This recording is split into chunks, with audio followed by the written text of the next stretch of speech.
बिहार में नीतीश कुमार देंगे इस्तीफा, बीजेपी को सौंपेंगे कुर्सी।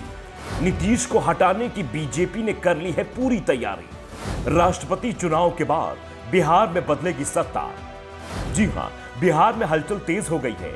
नीतीश कुमार को भी पता चल गया है कि कुर्सी जाने वाली है, इसलिए वो अब अपने वोट बैंक को ध्यान में रखते हुए फैसले ले रहे हैं। शराबबंदी कानून में दी गई ढील नीतीश की कुर्सी पर आए संकट का ही परिणाम है, और यह संकट आया है बीजेपी की बढ़ती महत्वाकांक्षा से। बिहार में बीजेपी खुद को तेजी से मजबूत बना रही है। निशाने पर अब सीएम की कुर्सी है। नीतीश पर दबाव बनाया जा रहा है कि वो स्वेच्छा से यह कुर्सी बीजेपी को दे दें, नहीं तो दूसरा दांव लगाया जाएगा। बीजेपी धीरे धीरे सीएम की कुर्सी की ओर बढ़ रही है। जुलाई का इंतजार है, इसके बाद नीतीश से सीधा बात होगी, क्योंकि जुलाई में राष्ट्रपति का चुनाव है और बीजेपी तो दूर, एनडीए के पास ही बहुमत नहीं है। ऐसे में बीजेपी अभी अतिरिक्त वोटों का जुगाड़ कर रही है। इस काम में नीतीश कुमार मददगार हो सकते हैं, इसलिए अभी उन्हें नाराज नहीं कर रही है। वैसे पार्टी की नजर उड़ीसा के सीएम नवीन पटनायक पर भी है। राष्ट्रपति चुनाव के बाद नीतीश का हिसाब हो जाएगा। दरअसल 4 राज्यों में मिली जीत के बाद बीजेपी के केंद्रीय नेतृत्व ने बिहार के पार्टी नेताओं को हरी झंडी दे दी है। इसके बाद से ही बिहार बीजेपी के नेता अपनी ही सरकार के खिलाफ अभियान चला रहे हैं। विधानसभा के अंदर भी ये नजारा दिखाई दिया था। सड़क पर तो ये आम हो गया है। बिहार में बीजेपी धीरे धीरे एक गेम प्लान कर रही है। बिहार में बीजेपी के पास अभी 77 सीटें हैं। इसमें से 74 सीटों पर उसे 2020 में हुए विधानसभा चुनाव में जीत मिली थी।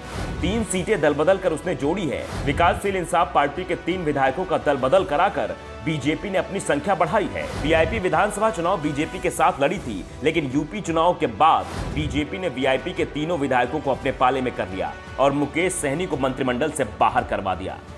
नीतीश कुमार कुछ भी नहीं कर पाए, जबकि सहनी नीतीश के भरोसे ही बीजेपी से भिड़ गए थे। बिहार विधानसभा में बहुमत का आंकड़ा छूने के लिए बीजेपी ने बड़े पैमाने पर दल बदल की योजना बनाई है। बिहार में कांग्रेस के विधायकों की संख्या 19 है।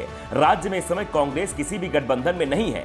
हाल ही में हुए विधान परिषद के चुनाव में पार्टी का प्रदर्शन कुछ खास नहीं रहा था, इसलिए पार्टी के नेता भी नए ठिकाने की तलाश में है। बीजेपी के नेता उनके संपर्क में बताए जाते हैं। कभी भी बिहार में कांग्रेस विधायकों का भी दल बदल हो सकता है। बीजेपी के दबाव में नीतीश भी हथियार डाल चुके हैं। उन्होंने यह संकेत देना शुरू कर दिया है कि उन्हें दिल्ली में उचित जगह मिलती है तो बीजेपी के लिए कुर्सी छोड़ सकते हैं। नीतीश कुमार की निगाहें राष्ट्रपति पद पर हैं। वैसे उन्हें उपराष्ट्रपति पद भी मिल जाएगा तो वो समझौता कर सकते हैं, लेकिन बीजेपी राष्ट्रपति और उपराष्ट्रपति का पद अपने पास ही रखना चाहती है। ऐसे में नीतीश कुमार ने भी बिहार में पार्टी को मजबूत करना शुरू कर दिया है। पार्टी की ओर से बीजेपी को धमकी भरे संदेश दिए जा रहे हैं कि अगर नीतीश कुमार को सीएम पद से हटाया गया तो बिहार में एनडीए भी समाप्त हो जाएगी। जेडीयू अपना फैसला लेने के लिए स्वतंत्र होगा। अब बिहार में नीतीश बीजेपी को सीएम पद खुद सौंपेंगे या बीजेपी अपनी रणनीति से ही खुद इस पद को नीतीश से छीनेगी, ये राष्ट्रपति चुनाव के बाद साफ हो जाएगा। लेकिन यह तय माना जा रहा है कि नीतीश कुमार जुलाई के बाद या तो सीएम पद से हटेंगे या हटा दिए जाएंगे। Bureau report, the such.